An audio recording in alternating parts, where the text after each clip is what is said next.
So, the 10-year journey has come to an end. The road was long.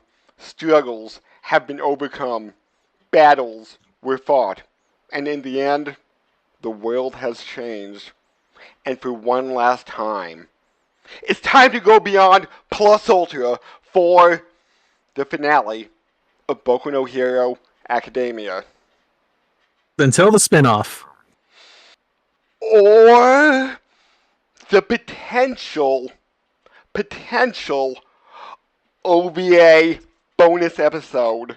Because I did look at the Boku no Hero fandom because I'm like, this feels lacking, which... Incomplete. Yeah, and 431 was not adapted into this.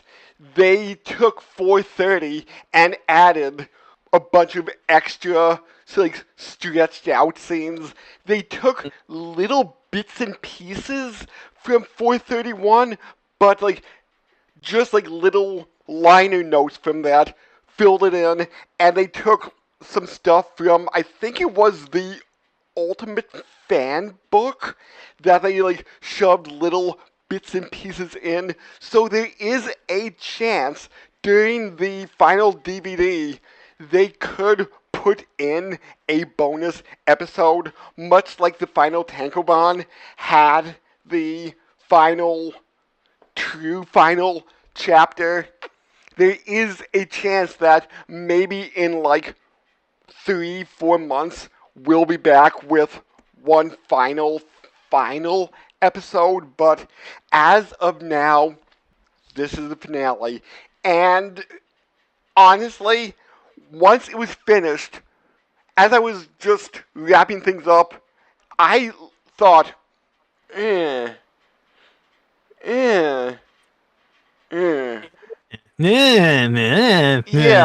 I was just like, this doesn't feel like an ending. It just feels incomplete, and I'm not too sure how I feel about this ending. I feel like the end of the final war arc and this epilogue arc kind of dropped the ball, but I want to hear what you think. If you want my honest opinion, it feels like less of an ending and more of a transition. Into the next wave of heroes, passing the baton to the future? Not even. It feels like this is the time skip that you see in every shonen. Except to pass Boku no Hero, since there was never a time skip. Speaking about that, points for me, points. You get half a point because you randomly generated that number. Okay. You're lucky I'm giving you that. It took me 3 attempts, though. 3 attempts of randomly generating. That's not even you making that decision. I'm barely awarding you points at all. Because you clearly randomly generated it. And we agreed at the end of the last one that it would not be a full points kind of thing because it was not all of your, decision making here. I'll accept half points. I will give you partial points only because there was in fact a time skip. That's it. You get nothing on the number. Oh, okay. Because it was not your number. But I do get points later on in 2 things that happened. Oh, I can't wait to hear how you justify these. So, let's just say, I heard Horikoshi is hinting at making a horror manga, or horror inspired. Interesting.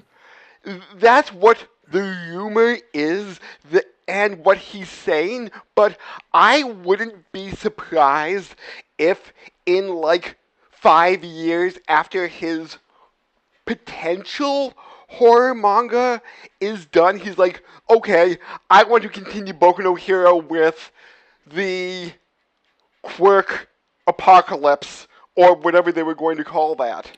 because they never fucking followed up on that in here. And before we get into the episode, Even mentioned. It's not even mentioned. I forget if it was called like Quirk Apocalypse or Singularity, I think, was the term. Thank you. I had that thought in my mind earlier today, but I forgot. Was what you heard, did that come to pass? No. What did you hear? So what I heard now, I'll let you think back for a second because you're gonna have to think back till like last season. Okay. Remember that one girl that while Deku was like in fucking dark Deku mode, that one girl he saved, the one that was like super tall and like kind of looked like an animal girl of some kind. I believe her name was Ordinary Woman. Yeah. Apparently, the rumor I had heard that I, having seen it, just assumed was real because I knew there was discourse about the ending, was that she and Deku were together as a thing at the end of the series. Oh. And that kind of threw out the whole will they won't they thing with Ochiko. I kind of thought she was a cute character until I found out she's just an ordinary woman? No. Until I found out that she's about 8.5 feet tall, and I'm just like... Amazoness, got it. Yeah, and with me not even being 5.5 feet, I'm just like, yeah, I would... No. That's would just... you like a stool, sir? A step ladder, perhaps. That is just way too much height for me. If she'll pick you up and give you a piggyback. Now, if she was like 5'7", like I wouldn't mind that, but like 3 to 3.5 feet. Wait, let me just pull this up for just a second. Boku. I don't see the problem. You get piggyback rides. Free piggyback rides. Although her height... Wait, does it say official? No, her height has not been officially confirmed, but she could be between 8'5" and 9'8". Look, I don't see a downside. Free piggyback rides, man. So between 260 and 300 centimeters for non-Americans. Which is... yeah. No. Look, man, alright. When you get that big, you're not a picky eater. Alright? I'm just saying.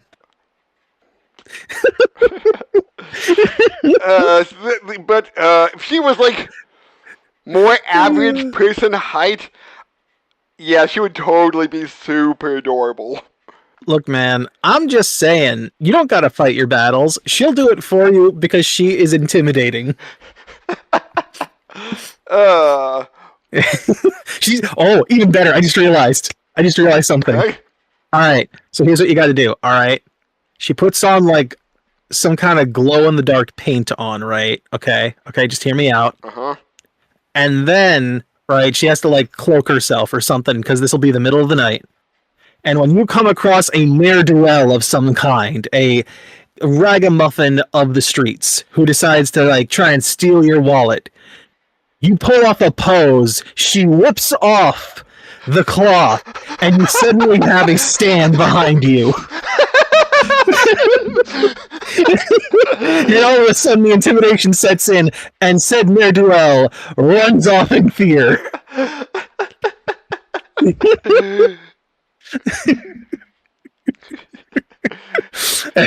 Oh my god.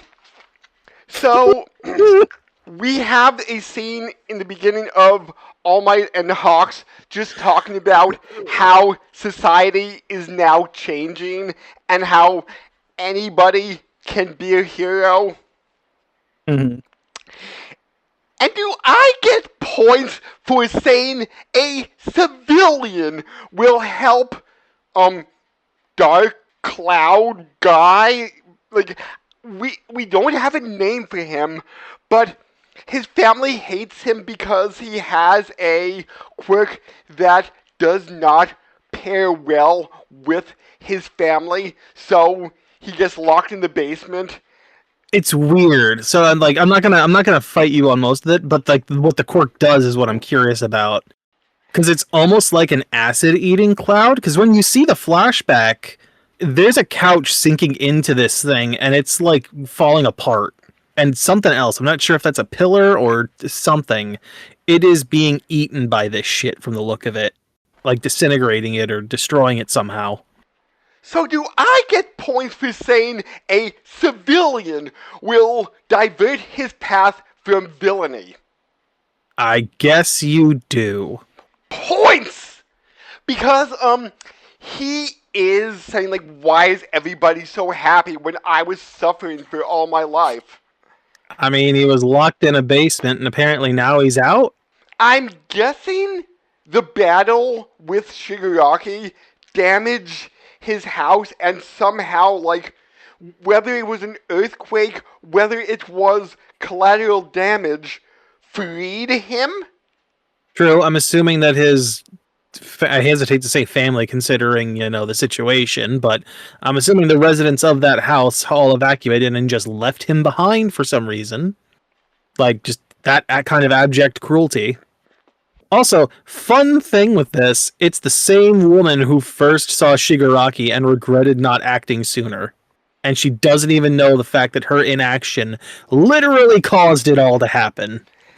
We want a villain, a true villain of My Hero Academia, it's this old fucking woman right here. She could have changed everything, and she didn't. But I don't think she knew it was Shigaraki because she said, that boy, and it kept me up at night. So, oh, no, I agree. She didn't know it was Shigaraki, but we know. We know she's the true villain of this entire series. To be fair, I think that might actually be the thematic reason behind it. I think the thematic thing of this series is inaction when you see suffering. I think that's meant to be the whole idea behind it at this point. So if she would have saved Shigaraki, what would All For One have done in that case? To be fair, there's a very high probability that he would likely have fucked this woman up and made everything worse anyway for Shigaraki at that point. Most likely. However, there might have been a ray of sunshine in Shigaraki's life which might have spoiled his plan. But with him being the Xanatos chess master he is, he probably had a contingency plan in case something else would have happened. There's a good chance of it. Which would have probably been to, like, corrupt this old woman to be a horrible person again, like his father. And Deku is a teacher at UA now. And, Horn Hat Boy, I'm blanking on... Thank you. He's now a student? We should also point out that Deku is, like, writing his memoir, or, like, his book of his own. Something I'm guessing is part of what, what Spinner is doing, almost. Because Spinner did release his book. Yes, we do see that he has released his book. In fact, we find out that Compress is, in fact, in prison. He's the one we see reading it at one point. It took me a second to recognize. I'm like, wait a minute, that was Compress, wasn't it? I had to go back. Yup, he's still missing the arm. That is absolutely Compress. And this is just a little fan theory I have just floating around in my head, just like a BB floating around in a tuna fish can in deep space. Yes, I always use that reference, but now it's in space because it's floating and not rattling. I got it. So you mean like the ultimate being, Cars? It's out there with Cars. Dai and Eri kind of have a thing for each other in high school. Was that in the Tenkoban? No. Oh, this is just your. Oh, this is your theory. Sorry, your pet theory. This is my theory because Dai and Eri, or do you think it'll be Kota and Eri? oh wait, no, Kota. Sorry, Kota and Eri are having a thing for each other. To be fair, if you looked actually, if you've noticed, while we were getting these whole like flash forwards at certain points, we see Eri has grown her horn back, so apparently her quirk isn't damaged, or at the very least, like the horn growth isn't.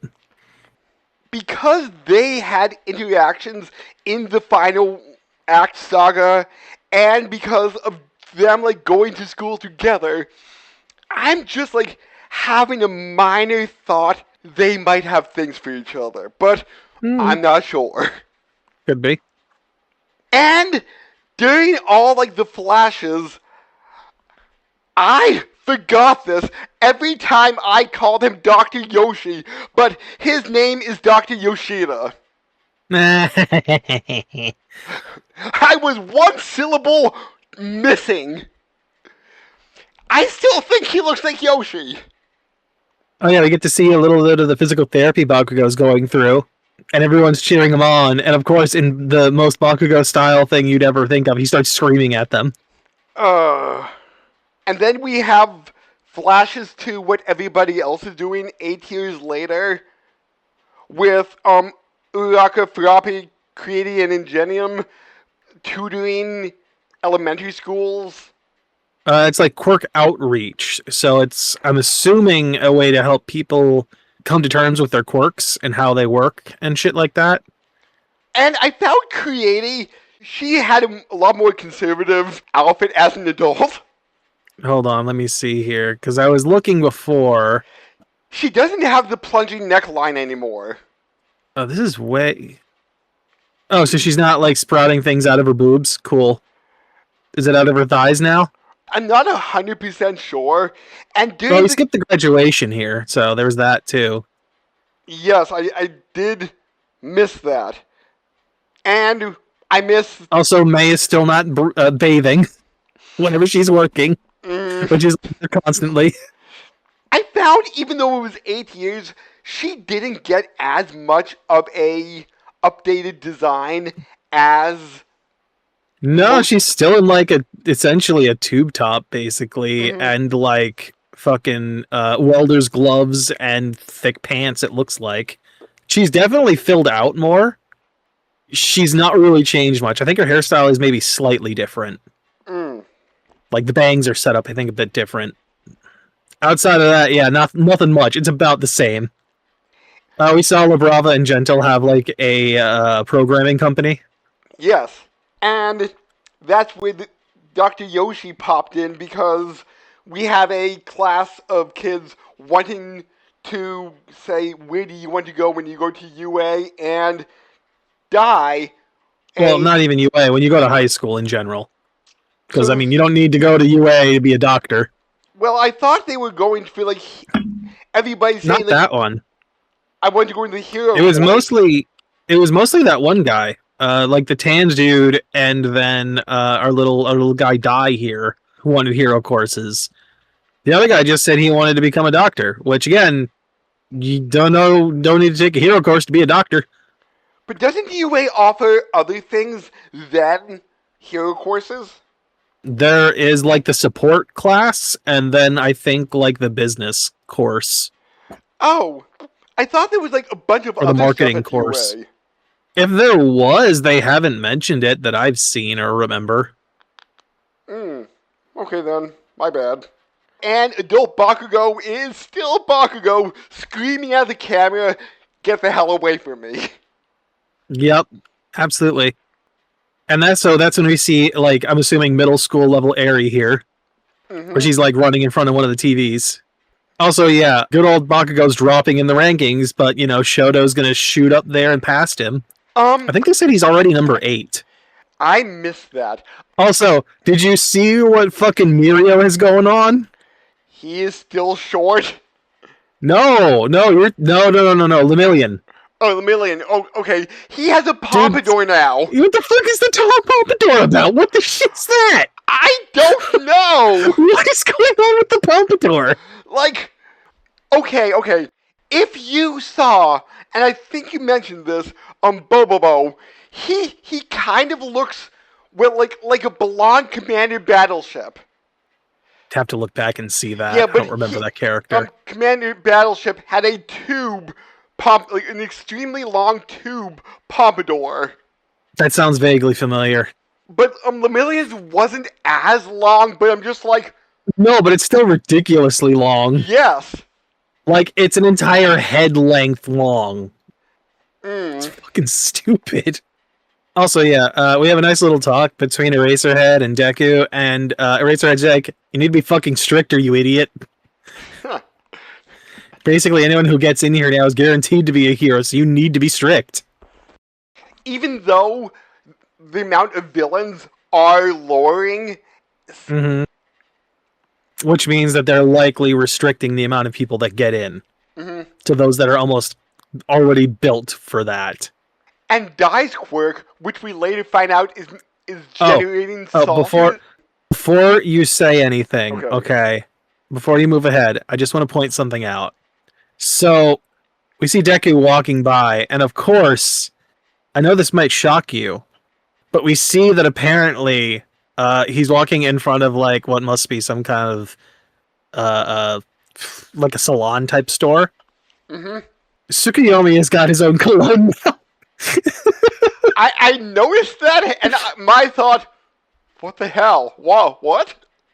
You know what else is on that in that window? Okay, I only saw Tsukuyomi. I must have missed the other thing. You probably did, because maybe the subtitles got in the way. Toru has her own perfume. I missed that. Mm-hmm. You're right, the subtitles may have been in the way. Yeah, Toru's got her own perfume, and you can see her in here, and it's the only time you see her adult face. Except for the brief flash at the end. Not even then, because she's so tiny in that shot, there's nothing you can make out, other than that, I guess she's got on underwear that can go invisible too now. Okay. One thing that you might like, a few months ago, I was watching YouTube, and I came across a thumbnail for a YouTube short with a teenage Eri, and I'm just like, oh, it's a YouTube short. It won't spoil that much, but it said something about, like, the future of Eri, or something like that. I'm just like, it's a minute. What's there to go? And I did find out that Toru, her face was revealed when she was an adult, and she actually became a lot more popular once people found out what her face looks like, proving... Pretty sure that was mentioned at the end in the credits, yeah. Yeah, I don't think it said that she shot up the ranks because of it. I don't think they said rank specifically, but I think they said her popularity soared or something like that. You might like this. Jiro got into music when she was older. Between heroing, she's into music, and she's teaching Eri guitar. I mean, again, we kind of see that there at the end a little bit. Well, not the teaching part. She was singing. But yeah, no, that's good. I like that. Jiro's great. I even like what we see at the end. Yeah, so both our best girls turned out. No. There's only one. It's only Jiro. Toru is hot trash. Toru / Shizuka Joestar is best girl in my opinion. You cannot change my opinion, sir. Anyway. Alright, I guess we gotta go in and start rewriting the programs in your database to fix that then. So, anyway, Shoto is now his own person coming out of Endeavor's shadow, and people don't think of him as Endeavor's son anymore. We have a bunch of other shots of some of the former Class 1A. I'm curious whatever happened to, like, 1B, because we just kind of ignore them after graduation. Like, where are they? What do they do? Yeah. I'm kind of curious.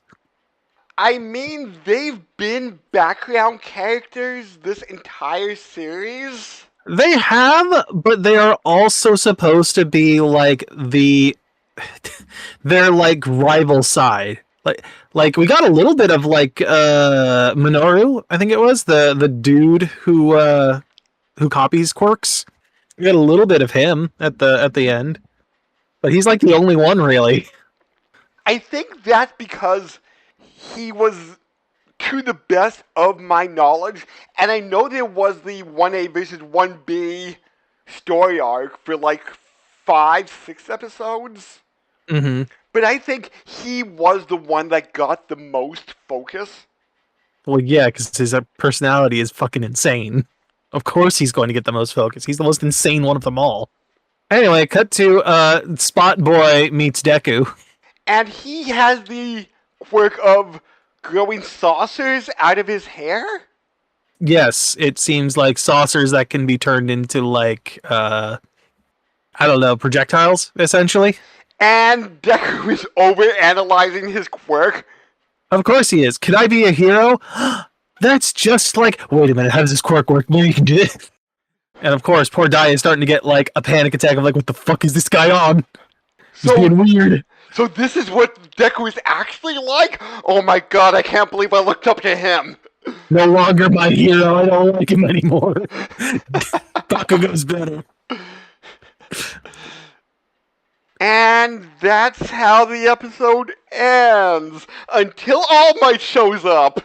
Yeah, All Might said no. He said, I'm gonna crush that. I don't have power anymore, but you know, my hand can still crush it. My hand can break the fourth wall. Gonna shatter that shit.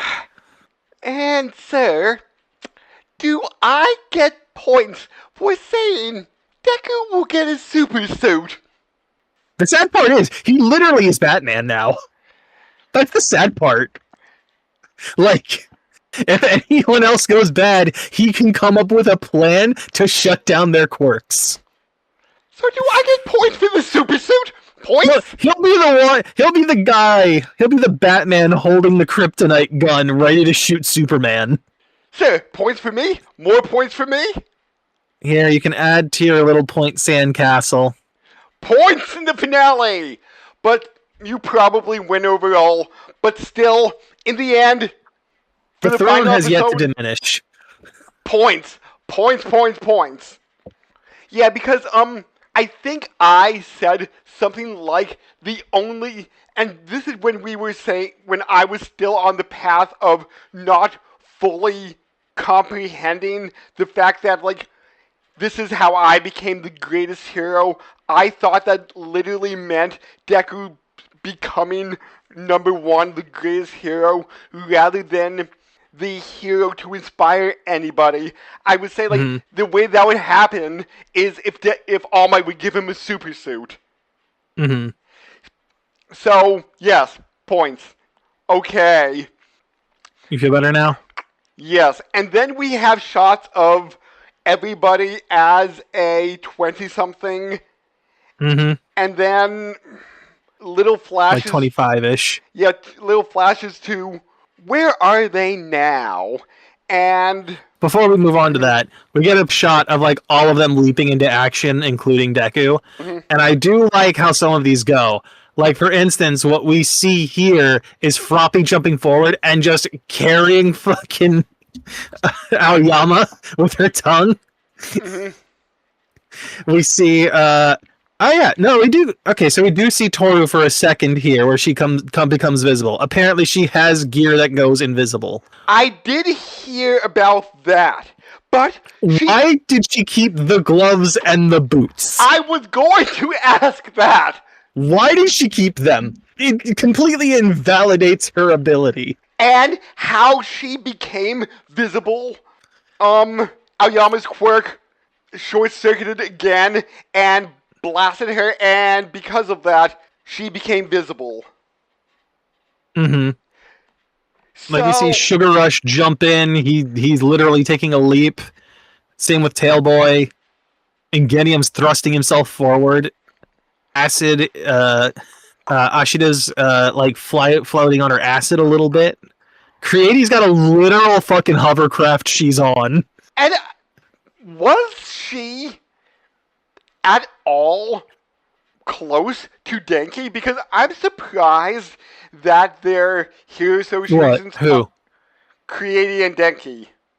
No. Because their things were right next door to each other. That was Denki and Jiro. I thought it was Creaty. Okay, never mind. Also, we see Tsukuyomi just like surfing, I guess, or like riding the wave that is Dark Shadow with I'm completely blanking on his Octo arms, Denki and the animal boy Koda Mhm. riding on it, I guess. And Gravity's got an ability, and for whatever reason, she's dragging along the grape, who Mineta, now has like a wispy little beard. Mineta is still short. Tiny, and he's got a bigger diaper now. Deku's got some kind of simulation of Dark Whip. We see Ice with Shoto and Kaminari's along the back line. We see Tape Boy swinging like Batman.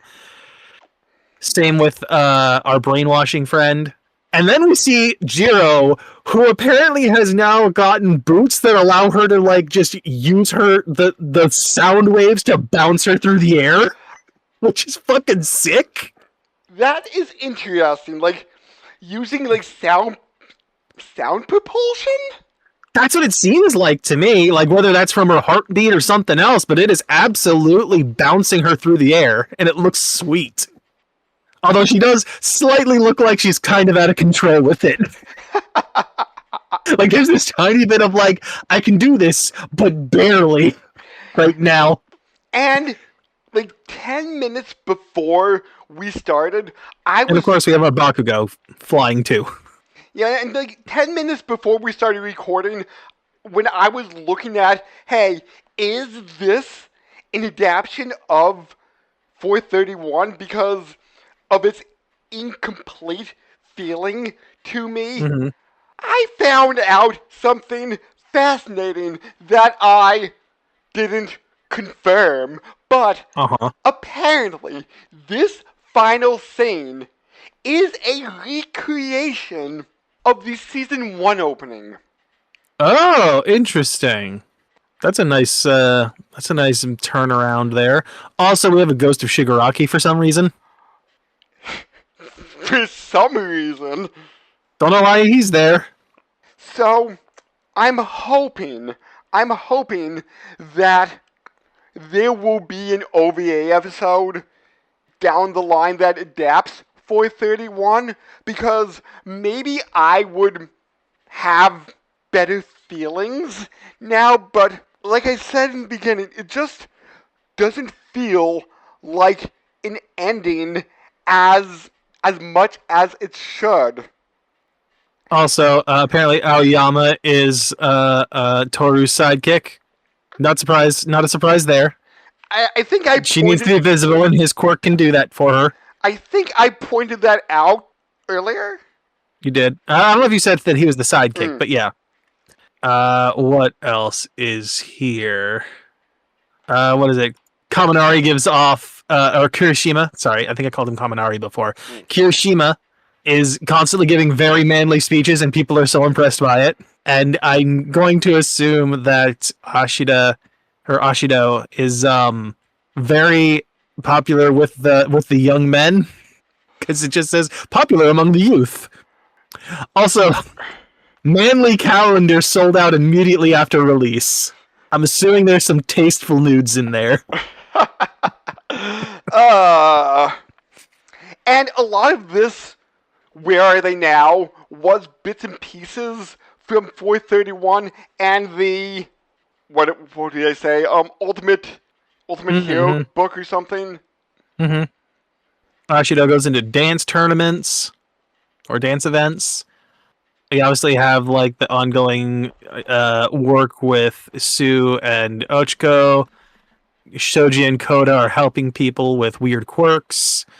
Yeah, it's Kyokujiro and Denki Kaminari. Their agencies are next to each other because Denki's scared to be alone. Ingenium is now assisting lost children. Also, they're, I guess, helping out Eri with like songs for her singing career. Also, even outside of Hero Gear, Jiro, great, love her, looks perfect. Tailboy and Sugar Rush are looking into opening a dojo. I should say, Tailboy is opening the dojo. He's asking for advice. Brainwash and Tsukuyomi are just like creatures of the night. They have truly inhabited the spirit that is Batman. Yep, Ingenium is back. His brother is on his feet again, and they are still helping people. It was mentioned that even if you're not a top tier quirk user, that there is support items that could help you out, because within the past 8 years, support items have gained a lot of popularity. Will have exploded in how useful they can be, too. We see that Creati has become like a weird global person, who I'm guessing is like working on a lot of shit. They don't really specify, just numerous global projects, so I don't know exactly what she's doing. Also, we get to see Sero and Mineta working together, and of course, Mineta is not anywhere near as popular as anyone else, and he gets very upset about it. And he's still tiny. Of course. Oh yeah, here we go. It was in the end that Shoto gets ranked 8th on the charts immediately after he became independent. Also, what was it when he made like the big like snow festival or whatever? Apparently, that's become a thing every year for the kids. Also, Bakugo wants to become number 1, still failing miserably because of his words and behavior. But you know, the old guard help him out. We get to see I forget his name, but the dude that helped sew his heart back together. Looks like he's all back together again, except Edshot, except for his one arm. His one arm is still weirdly thread-like. That has yet to recover after 8 years, and who knows if it'll ever recover permanently. Give it another 2. Also, Genus now has laces instead of zippers. And Izuku is UA student helping the next generation of hero. He's not a student, he's a teacher. Oh. I thought I said helping students. He said he's a UA student helping students. I misspoke. Very, very badly. Like I have numerous he has been times. Demoted back down to first year again for the 5th time, so he can keep retaking these courses. Because he has so much fun at school. That way it will never not be his Hero Academy. I'd be interested in watching Vigilantes. I forget, when does that take place again? Isn't it like pre Boku No Hero? Yeah, I think when All Might was in his prime. Okay. I'd be more curious to see like the era in which All For One starts really taking control of things. I'd be more curious to see the start of all of that. So, as of now, we don't know what we're going to be doing. If we're going to be doing weekly episode reviews down the line for anything. Don't know yet. Working on workshopping that idea. Yeah. Not sure what we'd follow yet. We may be back in 3 months if there is an OVA episode. Some kind of addendum to this, yeah. Yeah. So, be sure to like, comment, subscribe. Tell us how you thought of Boku no Hero Academia overall. Tell us how we're wrong, except about Jiro, who is still the best girl. Or Toru. Or Look, people. I get it. I get it, you like the monster girls. I get why you like Suyu, but come on. The rocker girl is the best girl. Or your own best girl. Or, if you're female, best boy. I mean, if we're talking about best boy, it's got to be the guy that released like a Tasteful Nudes calendar. Clearly, like, come on, whoever's doing the merchandising for My Hero Academia, you have a perfectly good selling point right now: Tasteful Nudes of Kirishima. Um, The will ladies will go wild. will we have a series wrap up episode or I not? don't really know what to add overall, honestly, that we've Hmm. not said here. Like, Fair it's enough. good. It's good. I Yeah. have nothing else to really add to it. Yeah, like fair enough. We've been doing season reviews ever since season 4, and we know that was one of the lost episodes. Yeah, of Brandon Discuss Anime, where we discussed, I think, the first 3. I think so. I think it was the first. If it wasn't the first 3, it was the first 2 for Yeah, sure. yeah. Yeah. I've enjoyed Yeah. this for the most part. Like, yeah. I mean, it's a good series. It's a good series. Yeah. Ending is, like you said, feels incomplete. I feel like it's a transition for another next step of let's continue the story from here for other issues propping up.